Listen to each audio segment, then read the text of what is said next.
Although Johann Sebastian Bach went to Halle in 1729 to meet Handel on a brief visit to his birthplace, he arrived too late, and so the two greatest musicians of their time, born in the same year and not too distant from each other, never met.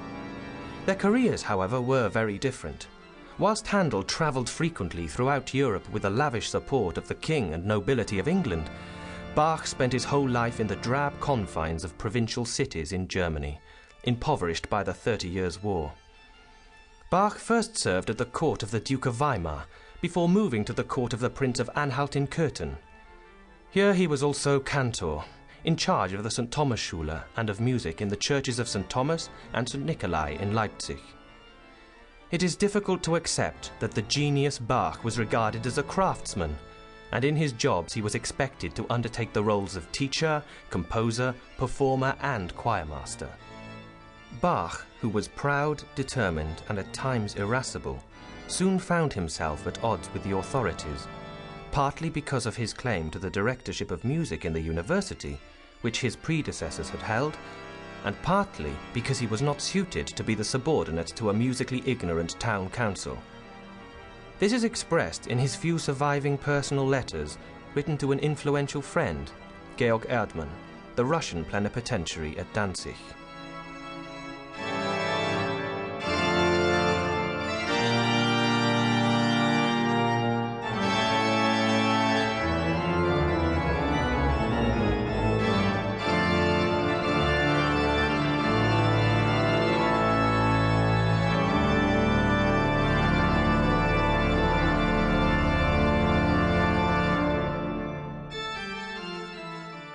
Leipzig, 14th of September, 1725. Almost 4 years have now gone by since your honour favoured me with a kind reply to my letter, and remembering that you were graciously pleased to ask for some news of my misfortunes, I herewith obediently comply with that request. You are well acquainted with my fate from youth up, until the change took me to Köthen as conductor. There I found a benevolent prince with a love and knowledge of music, and thought to pass the rest of my life in his service.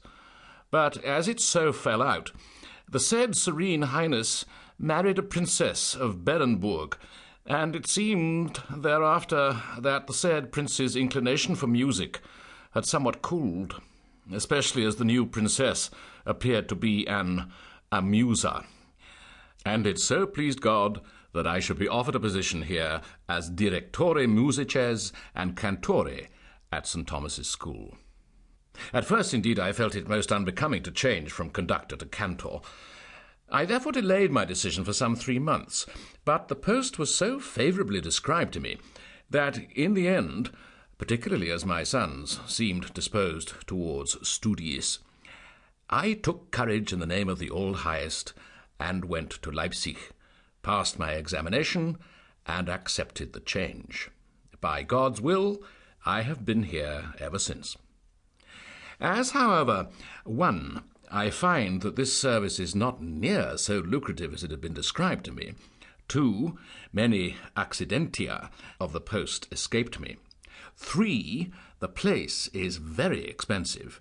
And 4, the authorities are hard to please and care little for music, so that I am obliged to live amid almost continual vexation, envy, and persecution.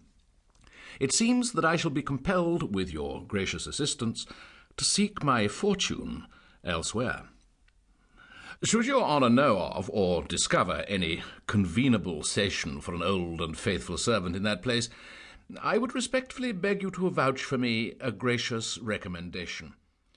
And I, for my part, shall make my best endeavour to give... To keep listening to this audiobook for free, click the link in the description.